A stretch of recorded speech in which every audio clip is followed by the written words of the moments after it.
Merci. Voilà, nous allons tout de suite commencer. Alors, comme on vient de me souffler à l'oreille que la majorité de la presse qui est ici présente font des émissions en lingala, donc il serait mieux que le point de presse d'aujourd'hui se passe aussi en lingala, donc on va être parfois bilingue. À part le discours, hein, par son discours. Alors, pour le programme de ce soir, il y aura la projection du clip IGF Control. Et puis après, l'artiste va nous faire un peu le résumé. Il y a Concept Yanzé Moana. Et nous aurons le mot du représentant de l'IGF qui est ici sur place. Et après, il va suivre la série des questions-réponses. Alors avant que nous lançons, nous donnons la parole à l'artiste, il y a se mettre d'accord. La conférence de presse, il y a Lélo, ils ont tourné autour de la chanson IGF Control. C'est vrai qu'il peut y avoir des questions d'actualité. Il serait mieux si quelqu'un a une autre question à part où ils ont concerné la manifestation à Lélo. Après peut-être la conférence de presse, l'artiste peut accorder des interviews ou des émissions même. Mais pour l'état de manifestation, je vous prie vraiment de tirer la carte à contexte. Parce que le sujet IGF, c'est un sujet très sensible. Depuis Bissonio surtout, IGF façon salawa, détournement, le peuple a besoin de comprendre qu'est-ce qui se passe exactement et comment l'IGF fonctionne. Ce qui déjà à notre niveau, de bannico désorienté avec plusieurs autres sujets qui n'ont rien à voir avec la manif d'aujourd'hui, au risque de s'égarer. Donc je crois que je parle aux professionnels des médias, parce que c'est grâce à vous que le message sera relayé à un plus grand nombre de gens. Donc ceux qui déjà t'ont raté, ça va servir à rien. Au hasard la question autre part manifestation, je crois qu'à la fin, il pourra le faire. Pour l'instant, on va donner la parole à l'artiste. Dès qu'il finit, on va nous projeter les clips. Et puis après, nous aurons le représentant de l'IGF. Tobani va servir ma question-réponse autour de la chanson et autour de l'IGF. Merci. Voilà. Comme on est dans un protocole qui est à son sens, donc on préfère prendre le représentant de l'IGF pour son petit mot. Merci. Merci.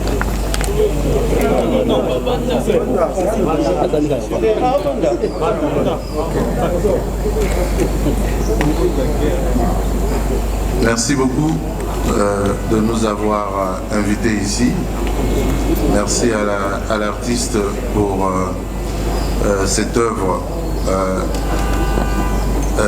que vous nous donnez aujourd'hui, que vous donnez à ce public aujourd'hui.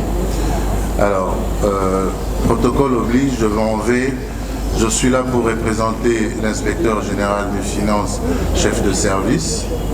Et donc, je suis obligé de dire son mot qu'il a mis dans ma bouche, comme on dit. Donc, mesdames et messieurs de la presse, distingués invités, parce que j'estime et je pense que l'artiste a eu aussi des invités, nous vous remercions d'être venus pour participer à cet événement. Au nom de l'inspecteur général des finances, chef des services, que j'ai l'insigne honneur de représenter ici, et au nom de tout le personnel de l'inspection générale des finances, je vous remercie de votre présence ici, en ce lieu où nous allons baptiser cette œuvre intitulée IGF Contrôle de l'artiste musicien à ma gauche, Félix Ouazekwa. C'est l'occasion pour nous de remercier également Son Excellence, Monsieur le Président de la République, chef de l'État, Félix Antoine Tshisekedi Tshilombo, qui a donné l'impulsion et qui a fait de la lutte contre les antivaleurs, dont la corruption et les détournements, son cheval de bataille. L'implémentation de l'état de droit et de la bonne gouvernance est parmi les priorités de sa mandature. Nous ayant confié cette noble mission, nous vous remercions à votre tour pour cet accompagnement. Nous remercions particulièrement, à tout seigneur, tout honneur, l'artiste musicien Félix Ouazekwa pour cette œuvre de sensibilisation et de vulgarisation. C'est les lieux pour nous ici d'en appeler à une prise de conscience collective et d'accompagner toute cette vision du chef de l'État et nous en approprier pour rebâtir un Congo où il fait beau vivre. Au nom de Monsieur l'inspecteur général des finances, chef des services, je vous remercie.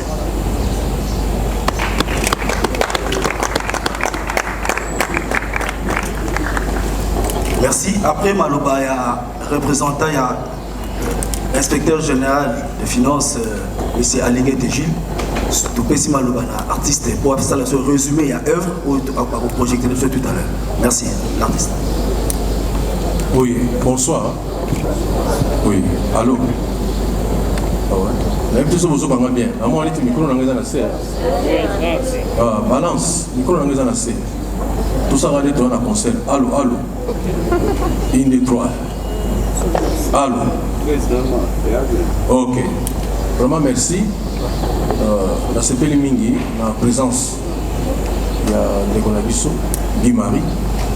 Il est à représenter M. Gilles Alinguette. On est responsable de Kuna, la IGF. Vous comprendre que nous avons longtemps. Maman, je suis IGF Bazali. Nous avons compris. Quand IGF n'est pas contrôlé, le bébé. Ah oui, maintenant, on a des familles caméras. Dans la caméra, les autres, on a des maisons pour ça. Donc, les mamans sont la IGF Bazali avec bébé. Mais, présence naïe, vraiment, ça a plaisir. Plaisir, ma casse. Ça y est, événement, il y a un net, il est en côté. Pour Boba, il faut que balé. Il était comme il y a un commune, il y a un balé, et c'est battu.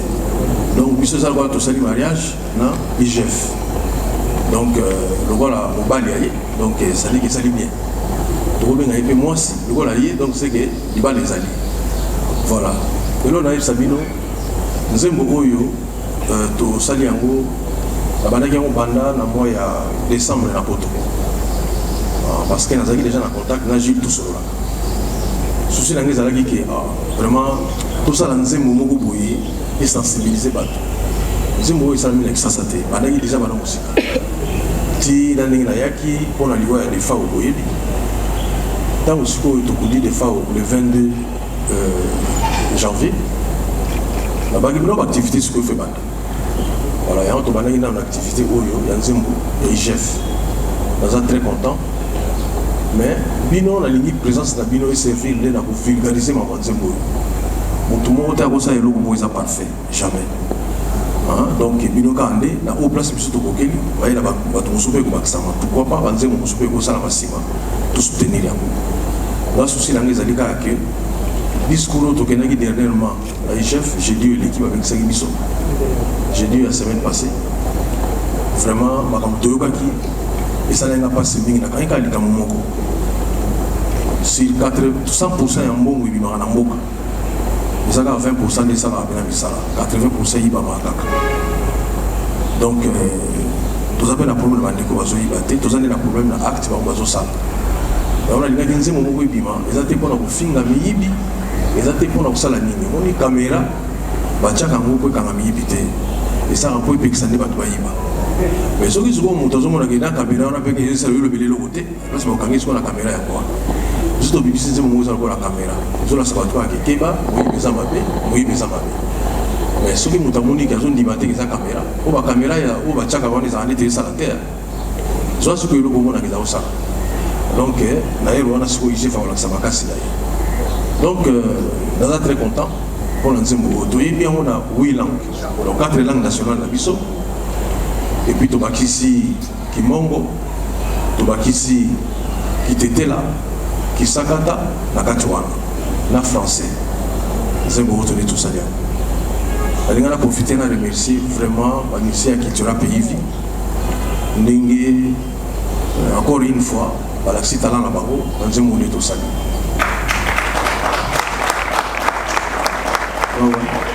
chef d'orchestre zawana wapi chef d'orchestre ya ba monake sous direction na ine misale zo sala baya ba mona deya na biso baya comme ça ba kambo izaka ilomina ba mokote quoi ezali pe chef d'orchestre yawana Eclipse Mososo livre d'or wapi deya na comité voilà donc vraiment même 2 ans on a salé na poto kaka yé tozo ka orchestre azo sala mangu surtout pour là ko kuta on na kutia vraiment so to go betele suma boko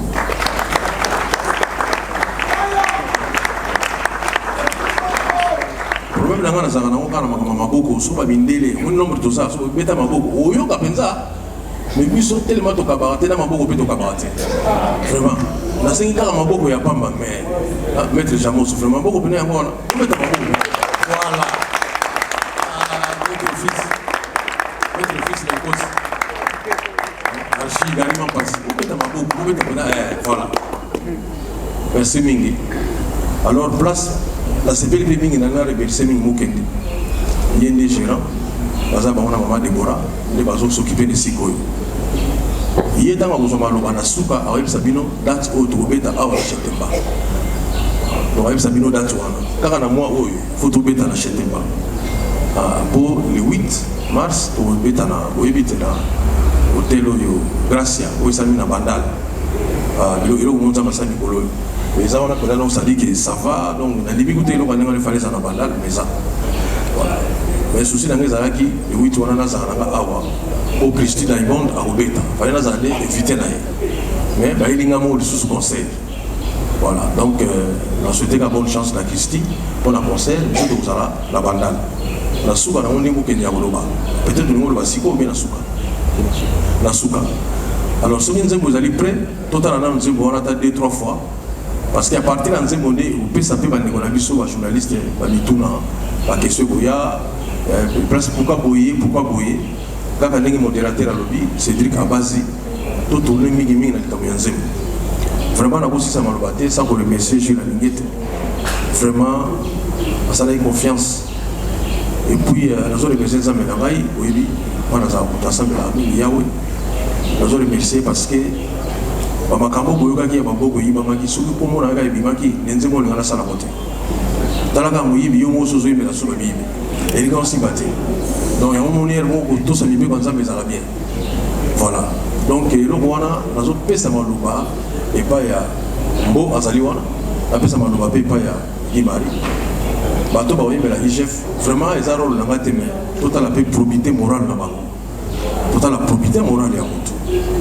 moni tokozwa motu moko te ayebi kokoma kombo na ye te asala publicité à l'université quand même donc finalement ça ozofome bata boye donc il faut motu moko acorrespondre na likambo oyo alinga asalela ngo publicité ok merci mingi nasongisi maloba epai ya Cédric Abazi. Merci donc commentaire à les athées ceux qui vont développer ça technique passe après on va balancer les vidéos clip alors on sait là la caméraman si quoi va balancer clip on peut ça va dire la représentant la IGF à qualité parce que la question liée c'est vrai à la chanson mais surtout à votre institution et aux amateurs vous allez mieux répondre à yango alors nous avons fait un artiste par rapport à clip Ningi Toulani sur le message comme ça nous avons fait un psycho un journaliste pour l'événement merci ok merci Zembona bato bazana posa ozoyango Donc, Bako dans le site Félix Wazekwa officiel, na YouTube évidemment, moi je suis sur la CDT, je suis sur la cassette et comment YouTube, donc vous êtes déjà disponible à YouTube, Félix Wazekwa officiel. Nous avons fait la chaîne Mibale, chaîne Moussoukou Cultura Pays Vie News. On a ce que vous activité surtout État Cultura, la répétition. On a des musiciens, des bêta, des yimba, des bina. Tout ça, on a Cultura Pays Vie News. Voilà. Nous avons dit que moto a réalisé comme on a GFT Ibuka. Ceux qui GFT Zali Awa, on a bien Aya. On a GFT Ibuka. GFT Zali. GFT Ibuka Yewana Aya. Ibuso Monaye. Yé ne to bane osala na yenzembo. Ya bindu. Bébé, tout ça, il y a Kilelo, sur le tout ça, il y a IGF. Comme on a GFT Ibuka, peut-être la cause à la moya Koloba, GFT Ibuka.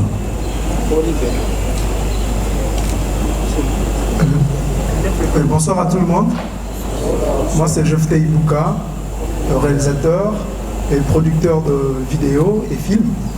Voilà, je suis entrepreneur dans l'audiovisuel. J'ai ma propre boîte qui s'appelle Tout Facile Studio. Donc je travaille avec l'artiste, il aime ce que je fais, il aime ce que je suis. La raison pour laquelle il m'a donné confiance pour ce clip prestigieux pour lui. Et voilà la raison pour laquelle nous avons eu à élaborer le scénario. Ensemble, j'ai essayé d'avancer certaines idées pour, n'est-ce pas, donner un éclairage par rapport à l'histoire. Parce que nous avons pensé sur le vraisemblance. Parce que le message doit passer au dépens des images. Voilà, vous avez vu la conception, c'était parvenu par son idée et moi j'ai essayé de peaufiner. Donc c'est un peu ça. Merci. Français, vous peaufiner. Vous dites peaufiner, vous bien. Dès qu'on a tout le bateau, on a caméraman, vous peaufiner. Sinon, vous voyez, on finit dans le sous-sol, on a peaufiné bien. Voilà. Alors, Sikoyo, merci. Ma journaliste. Tout ça en sorte que avec ce moment où tellement ce qui n'est ici c'est mieux que les bossos quoi. Donc on a série à 5 points qui n'est plus rapide. Comme ça vous avez la question pour salir donc qui a déjà c'était côté il y a maman qui arrive il y a 3e personne 4 comme ça tout est la série à 5 merci. Merci beaucoup Cédric. Moi de la femme. Moi de la femme. Nana.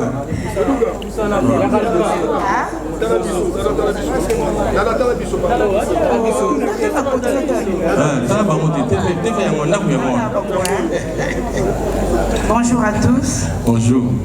D'entrée des jeux, déjà je me présente Nana Botouga, présentatrice sur Kin 24. D'entrée des jeux, je félicité IGF. Na choix qu'ils ont porté sur vous, Félix Wazekwa, pour la lutte contre Kimoi, Oyoyo et Zozongisa au cannabis au ciment. Parce que, quand l'Andelayo, Félix Wazekwa fait à 90% de Golo Bakiozadine. La Rolandelayo vraiment des plus près de Golo Bakiozadine. Dès que tout le monde a liboso na bakonzi à IGF. Donc, toi,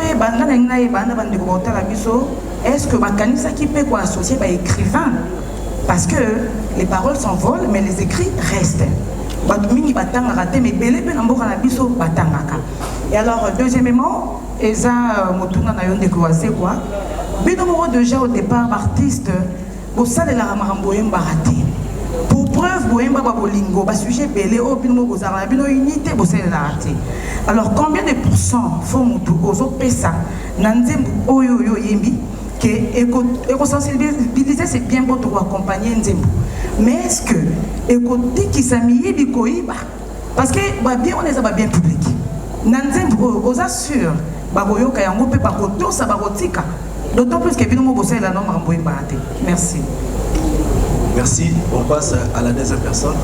Comme moi, des femmes tout privilégiées, c'est puis troisième personne, ils ont la kaki. Merci. Merci. Gisèle Fouy, Canal Numérique Télévision.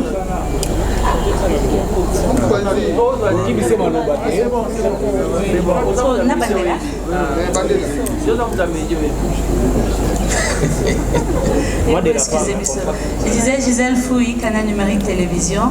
Déjà, je tiens à féliciter Monstre d'Amour, Zemboyo, et aussi à IGF pour la sensibilisation. Bon, ça, vraiment, c'est très bien. Voici qu'on est Moko, lobby, Bomoko, par contre, Bomoko, excusez-moi, on a combien de mots, pour faire de nous avoir ma casse. Bomoko elembo bakomaka elembo ya boboto ndenge nini oko expliquinga parce que na nzembo ano lobi yango tokoma elembo ya boboto bakoma ngo ndenge Baba, merci. Na IGF babai bino boza mpona contrôle ya baentreprise nyonso no to te na yeba nano et soki boza mpona baentreprise nyonso s'il vous plaît na ba réseaux sociaux donc comme na passe ya kotala réseaux sociaux pourquoi parce que bazolakisa biso ndenge bachinois bakomosala maki ya lokuta bazolakisa biso ndenge baosala ba Coca-Cola ya lokuta biloko ebele même loso et comme na ba matière moko basaleli yango loso ezokota na Kinshasa biso tozolia papa bana na biso bazolia bakoko na biso pe bazakolia yango et on se demande Batouana, intention n'a pas moi les années pour la vie au peuple congolais. Alors ma question est à ceux qui IGF à contrôler est-ce que ok non noter la vie au CC. Botou na bango. Comment est-ce que bazo côté ça babilo kwa ndengwana awa na mboka na biso. Intention na bango ezandeleni. Deuxième, bolu que la biso batasnel. Courant kokende papa mbongo aleto bazwaka basomba biso bakable te na misu na ngai mama moko akangami na courant na nzela itaka tozoki mambouteillage ya wileri mama na sauté akangami bambongo wana bazoka biso tofutaka snel au courant tosali une semaine tozora couranté un mois même tozora couranté mais ba wana facture tofuti est-ce que ça correct na biso ba consommateur na saleli couranté pendant un mois mais na futa facture papa IGF ya misa to pona soki ça régie des eaux de lembi IGF bokota botika no ba politicien bokota non na babisika wana botela biso likambo merci beaucoup non c'est la réponse à bien. Merci. Alors, nous avons appelé pour évaluer qui est tous à la paix, concis et précis dans la question. Comme c'est peu, ça peut dans la C'était qu'une petite question. Félicitations pour ces clips que nous venons de visionner tout à l'heure.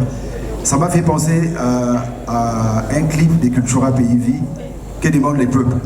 J'ai vu les drapeaux également et je pose la question, que demande l'IGF sur le plan culturel? Merci. Quatrième. Merci. Tony Nkoko, RTGA. Monstre. D'abord, félicitations à titre Oyo. Merci. Interpellateur et puis constructif. Il y a IGF. Mais ma question, je voudrais quand même savoir, Monstre d'amour, pourquoi vanter l'IGF? Est-ce que c'est justement pour contribuer au civisme ou bien c'est un coup de pub seulement pour cet organe de contrôle? Voici ma question. En tout cas, sur ma question, tu avances bien.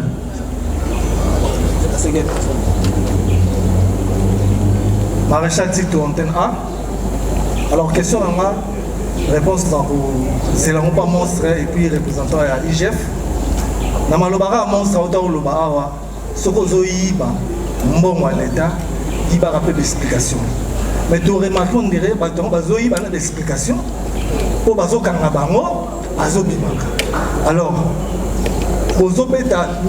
l'important c'est de dénoncer le lobby. Mais moi je pense que l'appareil judiciaire, est-ce que vous avez été en CTT? Vous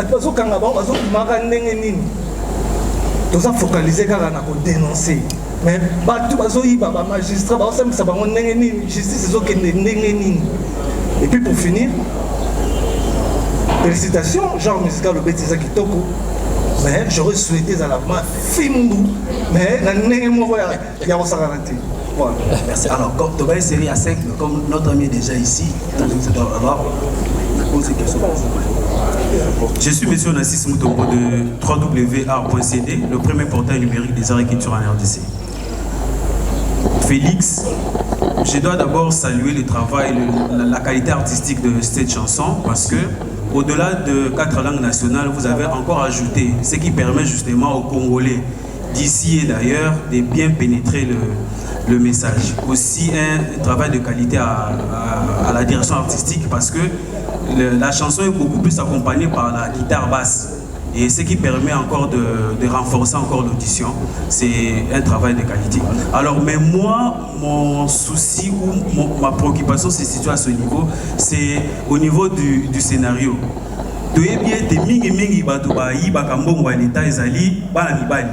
Mais scénario présenté, est-ce que c'est une contradiction, est-ce que c'est une discrimination au niveau de la Kissa ou aux prophétiser que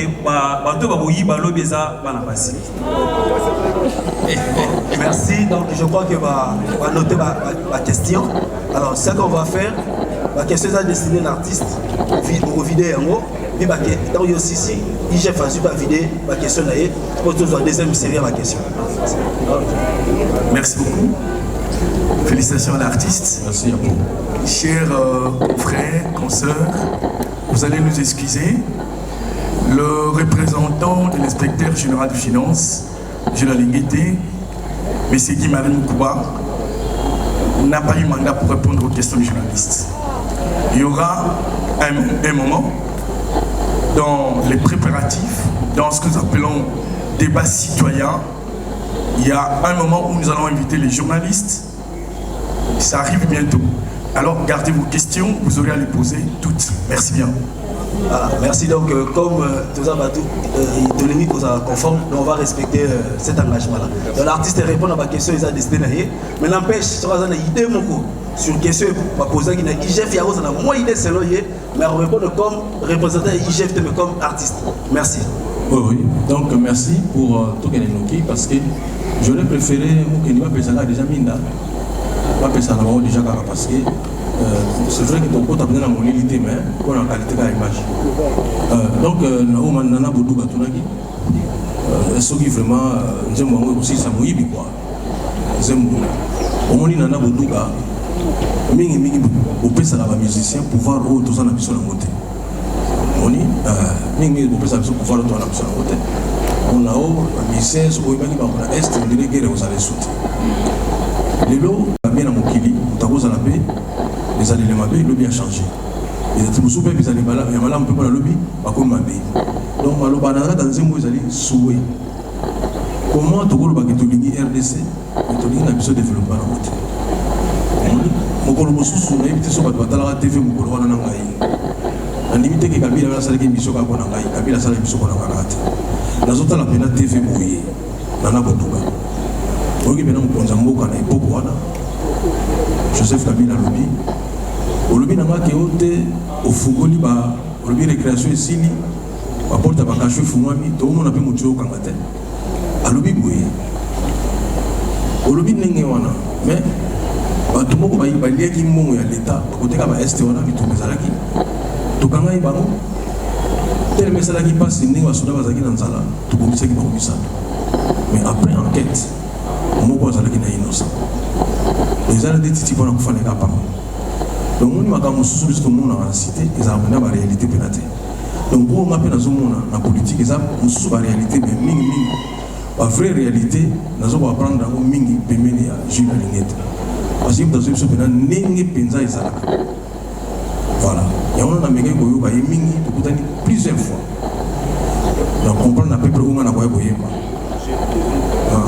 Tant le mina mutuke, tant le ngoyi bambongo. Il va faire une explication pour ça. Je pense que phrase on a fait côté avec mon tonana. À vous faire parler ça moto sur ma mazoloba. D'ailleurs vous avez moment on a une explication parce que tant on a une explication tika mongo parce que normalement pas tant pour la donc moni les appels côté avec moto. Mais ce qu'on va demander est na côté. On est quelqu'un comme ça chef. Il faut pas contrôler ça. Merci mille. Je ne fous ya tuni nengi tokozala elengo ya boboto. Oui, omoni Gisèle, c'est-à-dire que omoni mutu mususu omoni ya ozomona ke respect. Eza lokola ba sportif. On a même mususu to ba ndenge ezalaka, omona na ke sportif. Soko omoni omona ke mutu afasa la sportif et on a solo ka yango wana. Soko omoni PDG entreprise bo ozomona ke mutu penaza honnête. moto bena na makambo na ye c'est-à-dire akomi elembo synonyme ya boboto eloko wana elembo ozozanga biso mingi tozopesa bato tobenga bato ba excellence tozopesa bato ba respect moko boye mais so bayebi biso makambo osalaka omona mena ke osepeli na osusu te ntango babengisaki biso jeudi na IGF mama moko azwaki azali musicienne chrétienne azwaki parole abengi Gilles Alingete excellence Gilles Alingete aboyaki yango abitete botika bakomona yango ezopesa bato moto makasi donc c'est-à-dire que il faut vraiment tozala elembo so moto amoni ozomona mena ke non moni ndeti nga natambola mingi na basportif ndeti nakosala exemple naluka wapi mettre full option exemple moko kaka ozoma full option est-ce que ndeti bopena ozoma posa kokunda ozali elembo ya makasi ozokomprendre elembo ya bitumba déjà ozomona voilà il faut que ba DGP ningo bateke bakoma boye mais soko moni ozoma ndaki moto aza synonyme ya honnêteté honnêteté ye aza synonyme ya kobeta makasi ya kosala te tobetela ye maboko merci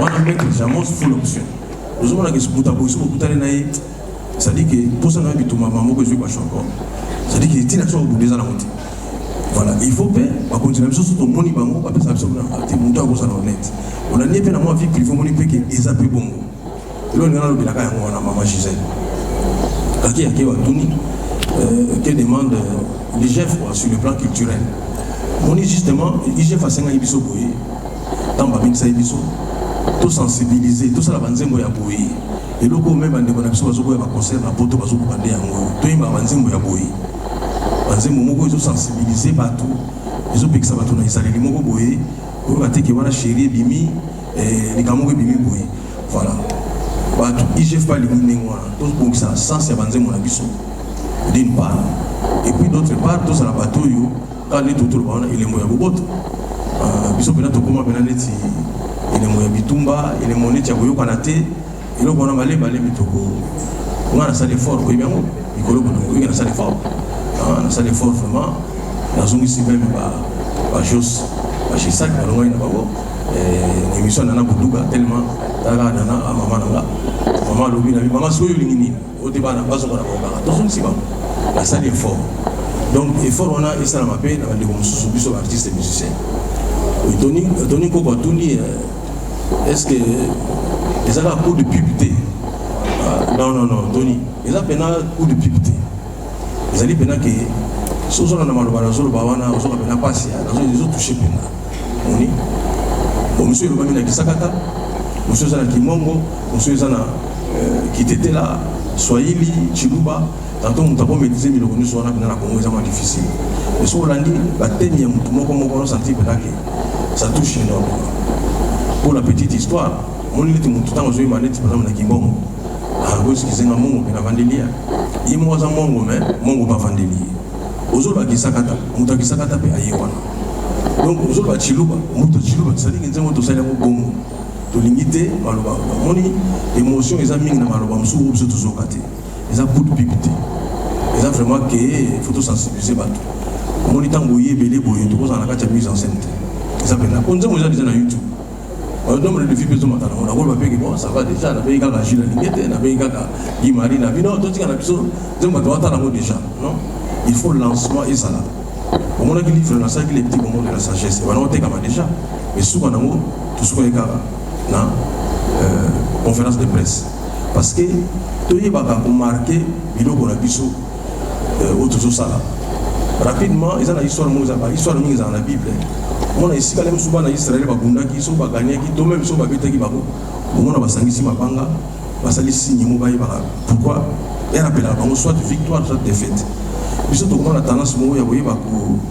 Même si vous marquez l'événement là qui sauté. Autre ça la lelo oyo. Ah oui, na chendema, ils ont toujours marqué départ dans un oyo IGF. Voilà. Et c'est la souvenir, mais ça coup de publicité. Marshal Tito, il fallait un film pour quoi. Lui, c'est pas une rumba. C'est pas une rumba, mais avec les amis qui sont film pour ça. Nous avons profité de Guy Maria Sagawa. Il s'agit de l'ingété. Voilà, tout ça dans le moment où on a léopard.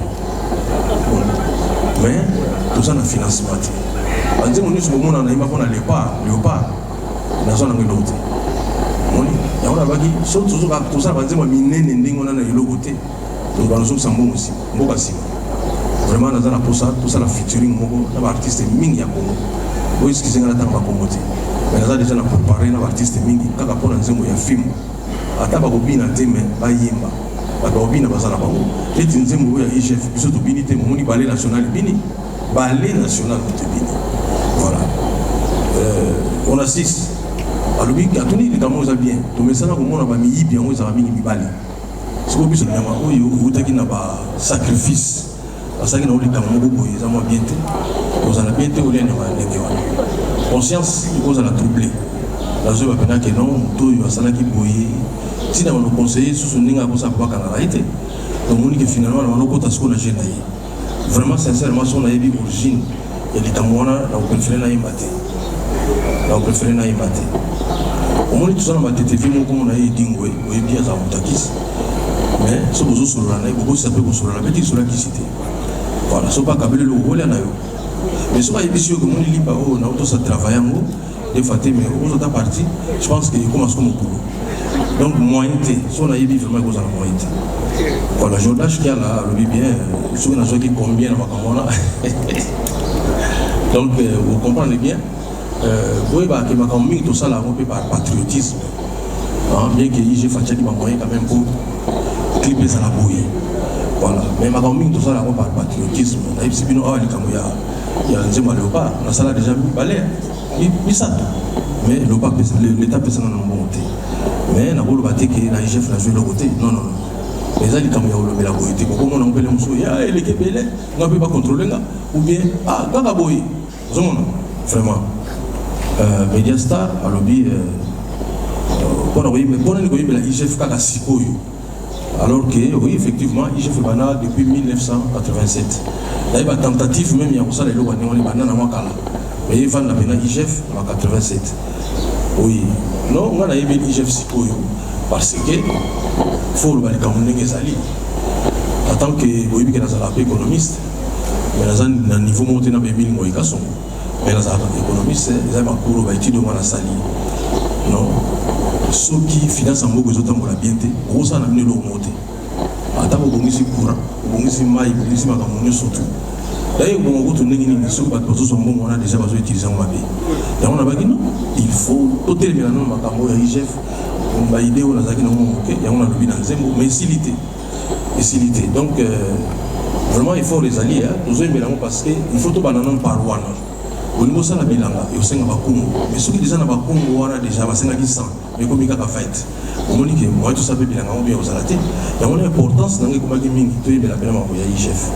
Donc, ils sont bien, ils ont une idée dans l'Aïmo. On dit, idée dans l'Aïmo, non, non, non, t'as la boue. Les gens autour de la bino, t'as la pousse à l'Aïmo, la part. Ils sont pas continués à tirer le monter. À ce moment, on a besoin de monter. Parce que nous avons dit que nous avons monté dans la facture, nous avons assez. On a des difficultés au foot à studio.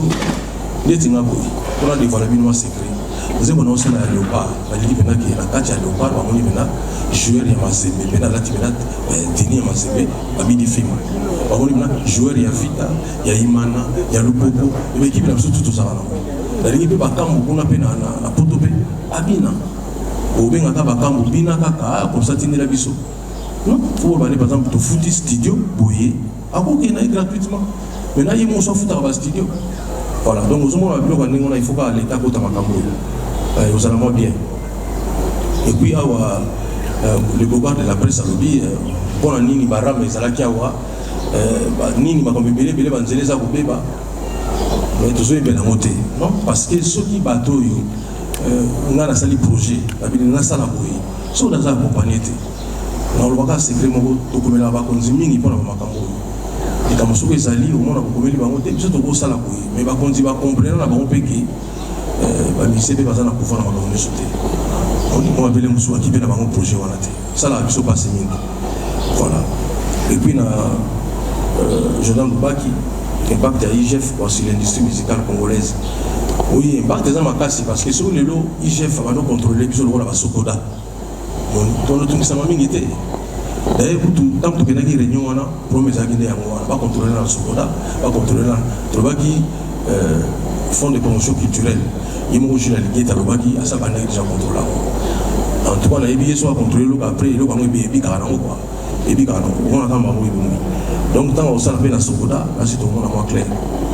Voilà, Fifi, si on a tout mis, différence, ni dans un mot de Tio, Bisoto Sali, dans ce qui est j'ai fait 5 Bisoto Yima, Nabaninga. On a une assiette à l'Oba qui a mon père dans le Balissus. On est dans ce séparéné, et sur Batuninga est devant, Guy Marie et Mobazawana. Ça représente mon nez, la IGF. C'est-à-dire que nous avons envoyé l'IGF Kaka, ce qui va mis Bazate. On a peut-être oublié ma badate un petit peu. Mais si on a montré que la moralité est surtout les éléments de défense, on a vraiment moins d'aïe. On est malade.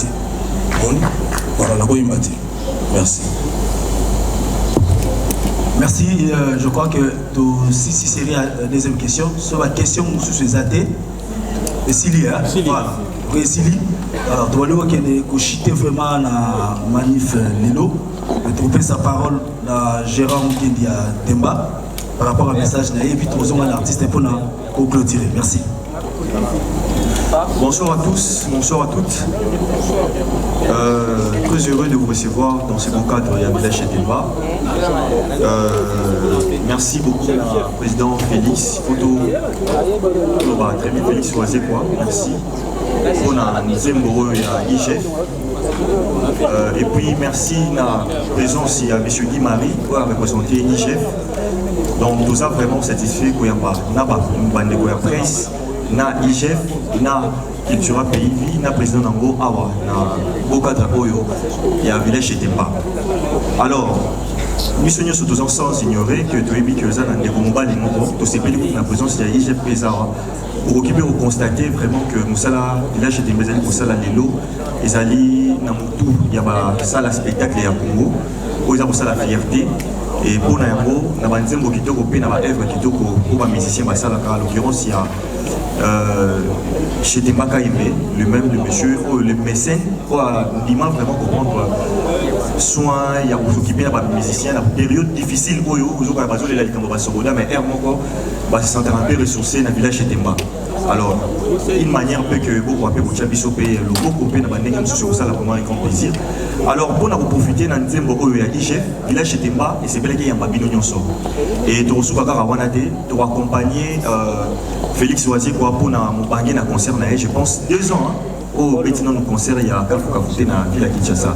Alors, à un concert, il y a le 8, mais où vous allez banger, vous n'avez pas cassé. On a pu sortir à IGF pour venir ensemble et tous ces pélanamo. Grand concert avec Ozala Awa le 26 mars. Tu as invité Binonio sur Bande de presse, tu as invité Bande de Binonio sur la Nabison Banda. Bisonio Soto Zalara, Sima ya, Shene Moka, ya YouTube, Bimi, News, Engayawara, Tikanga Zoyemba, Hello. Tikanga nazo plere, bisonyo soto zalara, sima ya, shene moka ya YouTube, bimi, news, engaya wara, tikanga nazo yemba, hello, tikanga nazo plere, bisonyo soto zalara, sima ya, shene moka ya YouTube, bimi, loson news, engaya wara, tikanga nazo yemba, hello, tikanga nazo plere, bisonyo soto zalara, sima ya, shene moka ya YouTube, bimi, news, engaya wara, tikanga nazo yemba, hello.